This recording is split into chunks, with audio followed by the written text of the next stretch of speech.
Na nossa companhia está Miguel Prudêncio, do Instituto de Medicina Molecular. Muito boa noite. Olá, boa noite. Ouvimos há instantes uma perita da Autoridade Europeia do Medicamento, a EMA, dizer que o número de casos de embolias de pessoas que tomaram a vacina da AstraZeneca é menor do que a média europeia de pessoas sem a vacina. Se assim é, como é que se explica esta polémica? Bom, o que a Agência Europeia dos Medicamentos hoje disse foi que efetivamente parece haver uma ocorrência, uma prevalência ainda menor do que em pessoas, do que na população em geral, e um fator que contribui para este facto é que a ocorrência de fatores trombóticos, de ocorrências trombóticas, é potenciada também pela própria Covid. Ao protegermos de Covid, estamos também a diminuir por essa via a ocorrência deste tipo de Portanto, é o ocorrências. contrário. A vacina, em vez de aumentar a trombose, diminui a trombose. Aparentemente pode ter algum efeito positivo a esse nível.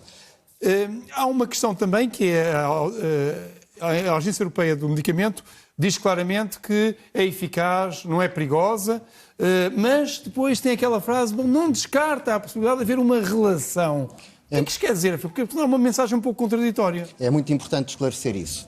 O que a Agência Europeia dos Medicamentos veio dizer foi que, efetivamente, a vacina não leva a um aumento das ocorrências de eventos trombóticos. Em relação à média normal, até diminui. Exatamente. Agora, há um grupo muito restrito de pessoas em que aconteceram eventos de outra gravidade, em que a trombose está associada a um fenómeno de hemorragia, com baixa de plaquetas. Isto é extraordinariamente raro e é em relação a estes casos muito pontuais que a Agência Europeia do Medicamento hoje referiu serem 25 em cerca de 20 milhões de pessoas vacinadas, e é em relação a estes casos de extrema raridade que a agência diz não haver informação suficiente para poder concluir de forma segura se há ou não alguma relação com a vacina. Portanto, não descarta essa possibilidade, mas também não aponta quase que haja. Academicamente, no fundo. Exatamente, é isso que está a passar. portanto, mas volto a frisar, estamos a falar realmente de um número muito 20 reduzido. casos em 20 milhões.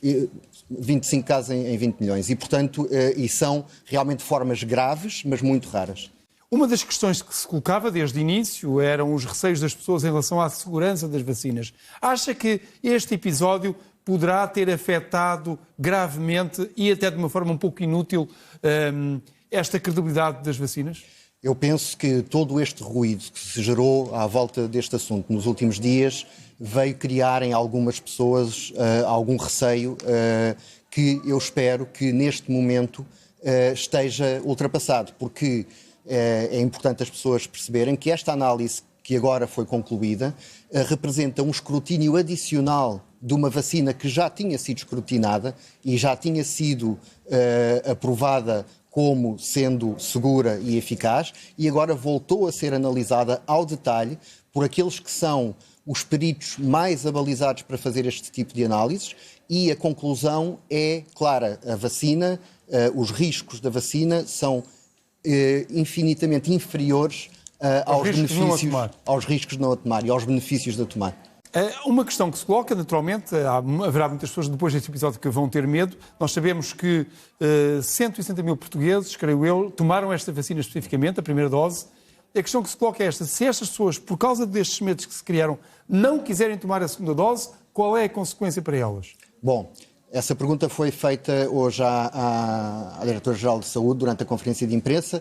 Não foi clara se essas pessoas vão poder ter outra vacina ou se vão ficar em lista de espera. Aquilo que é o apelo da Diretora-Geral da Saúde e do qual eu também faço eco é que agora está demonstrada uma vez mais a segurança desta vacina, como de todas as outras que estão autorizadas.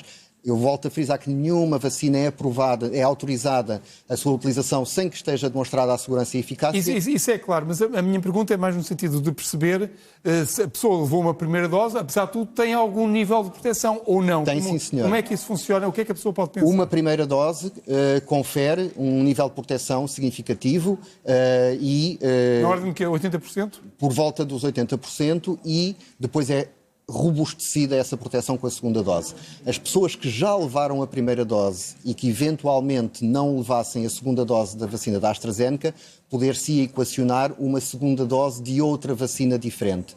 As pessoas que ainda não levaram nenhuma vacina e que sejam chamadas para ser vacinadas com esta vacina da AstraZeneca ou com qualquer outra, devem ser vacinadas porque esta é a forma de estarem protegidas contra uma doença que é potencialmente letal, como é a Covid-19.